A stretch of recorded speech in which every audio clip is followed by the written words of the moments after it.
በአማራ ክልል የአምራች ኢንዱስትሪው ዘርፍ በተያዘው በጀት ዓመትም ከተቀመጠው ግብ በላይ እድገት ማስመዝገቡን የክልሉ ኢንዱስትሪና ኢንቨስትመንት ቢሮ አስታወቀ።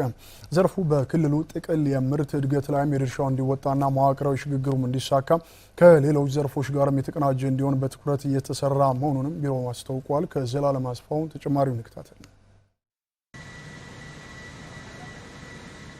በአማራ ክልል የአምራች ኢንዱስትሪው ዘርፍ በየዓመቱ የ16 በመቶ እድገት እንዲያስመዘግብና የ25 ዓመቱ የአሻጋሪና ዘላቂ ልማት እቅድ መጠናቀቂያ ዘርፉ 25 በመቶውን የክልሉን ጥቅል ምርት ድርሻ እንዲኖረው ግብ ተቀምጧል። ዘርፉ ከተቀመጠው ግብ አንጻር በተያዘው በጀት ዓመት ከ17 በመቶ በላይ እድገት ማስመዝገቡን የክልሉ ኢንዱስትሪና ኢንቨስትመንት ቢሮ ምክትል ኃላፊ አቶ ተፈሪ ታረቀኝ ገልጸዋል። የክልላችን የማኑፋክቸሪንግ ኢንዱስትሪ በ17.7 በመቶ አድጓል። ይሄ ከሀገር አማካይ በላይ ነው እድገቱ ብቻ ሳይሆን መዋቅራዊ ሽግግሩንም ስንመለከት እና ከመዋቅራዊ ሽግግር አኳያ ያሉትን ቅኝቶች ስናያቸው ከአጠቃላይ የክልሉ ጥቅል ምርት ውስጥ በ2017 10.3 በመቶ የአምራች ኢንዱስትሪ ድርሻ አለው። ይሄ የሚያሳየን የክልሉ የአምራች ኢንዱስትሪ እድሎችና አስቻይ ሁኔታዎች ሰፊ መሆናቸውን በጣም ለመስራት የሚያስችሉ በርካታ እድሎች ያሉን መሆኑን እና እቅዳችንም በዛ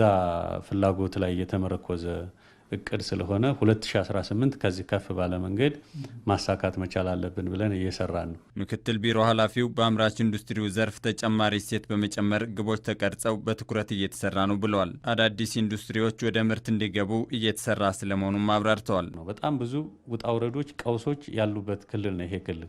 በዚህ ውስጥ ሆነ ከ2008 ከነበርንበት 4.1 የጂዲፒ ድርሻ 1998 ከነበርንበት 1.5 የጂዲፒ ድርሻ ተነስቶ አሁን ላይ ከሀገር አማካይ በላይ 10.3 የጂዲፒ ድርሻውን ማሳደግ ከቻልን አምራች ኢንዱስትሪን በአማራ ክልል በሚቀጥሉት 10 ዓመታት በርካታ የቴክኖሎጂ ግብአቶችን መጠቀም በሚቻልበትና ክልሉ ውስጥ ለአምራች ኢንዱስትሪ የሚሆን በርካታ አስቻይ ሁኔታዎችን እየፈጠርን ባለንበት ሁኔታ ውስጥ 25 በመቶ የጂዲፒ ድርሻ ማኑፋክቸሪንግ ኢንዱስትሪው እንዲወስድ የማድረግ ግቦችና ሌሎች ተያያዥ ዘርፉ ላይ የተቀመጡ ግቦችን ማሳካት የምንችልበት ትሬንድ ነው ያለው። ይሄንን ዝም ብለን በፐርሰፕሽን የምንናገረው ሳይሆን የዳታ ትሬንዶቹ የሚያሳዩት እንችላለን ነው። የአምራች ኢንዱስትሪው ዘርፍ በሚቀጥሉት 10 ዓመታት ተከታታይ እድገት በማስመዝገብ መሪነቱን ከግብርናው ሊረከብ የሚችልበት አመላካቾች መኖራቸውን የተናገሩት አቶ ተፈሪ ግቦች እንዲሳኩ አምራች ኢንዱስትሪው ከሌሎች ዘርፎች ጋር በቅንጅት እየሰራ ነው ብለዋል። የአምራች ኢንዱስትሪን ለማሳደግ እና ዘርፉ ላይ የሚጠበቀውን ውጤት ለማምጣት የበርካታ ሴክተሮች ተሳትፎ ይጠይቃል። ከዚህ አኳያ አንዱ ግብአት ጋር የተያያዘ ነው። የግብርና ግብአት አቅርቦት ባላደገበት፣ የማዕድን ግብአት አቅርቦት ባላደገበት ሁኔታ ስለ አምራች ኢንዱስትሪ እድገት ልንነጋገር አንችል። ምክንያቱም አምራች ኢንዱስትሪ 3 የግብአት ምንጮች አሉት። አንደኛው የግብርና ምርቶችን በግብአትነት ይጠቀማል።